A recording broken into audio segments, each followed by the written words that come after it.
constellations everywhere. Welcome to Stargazers. I'm James Albury, director of the Kika Silva Pla Planetarium in Gainesville, Florida. And I'm Dean Regas, astronomer from the Cincinnati Observatory. Hey Dean, we have something special to talk about this week. What would that be? Another planetary close encounter, or perhaps an eclipse? Well, none of those actually. A viewer of our show visited my planetarium a while back, and they asked me this question: where did all these constellations come from? I thought that would be a great theme for this week's show. You're absolutely right. We talk about constellations every week, but where did they all come from and who invented them? Let's show you. For thousands of years, our ancestors have looked up at the night sky and wondered what it all was. Even as recently as 100 years ago, before the proliferation of streetlights, if you went outside on a clear moonless night, you could see thousands of stars right from your backyard. Without a scientific understanding of what the stars actually were, many ancient cultures thought the stars were divine. Each star was considered a god, fixed in position relative to the others, appearing to rise in the east and set in the west night after night. Imagine how magical, mysterious, and awesome the heavens must have seemed to our ancestors. As a person went from youth to old age, they would see the same stars in the same locations year after year, the same at age 5 as at age 50. And the sky seemed so high above them that the stars were unreachable, as if they were attached to the inside of a large crystalline sphere with us at the center.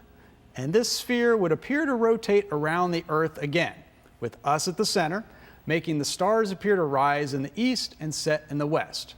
This repetitive motion of the stars was very predictable, so many ancient people used the night sky as a primitive clock. That's right, because not only was the daily motion of the stars repetitive, but over the course of a year, the stars you could see would gradually change.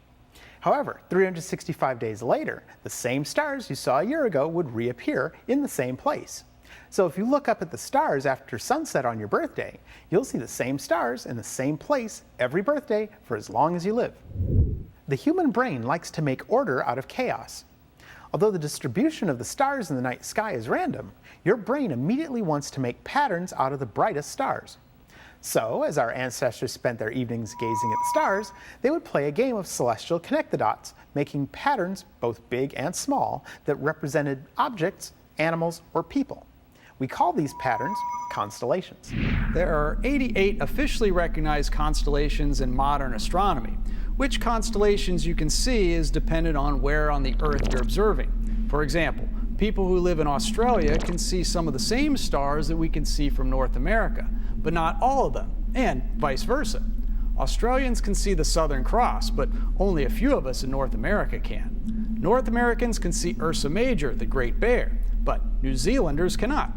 The only places on Earth where you can actually see all 88 constellations is at the equator.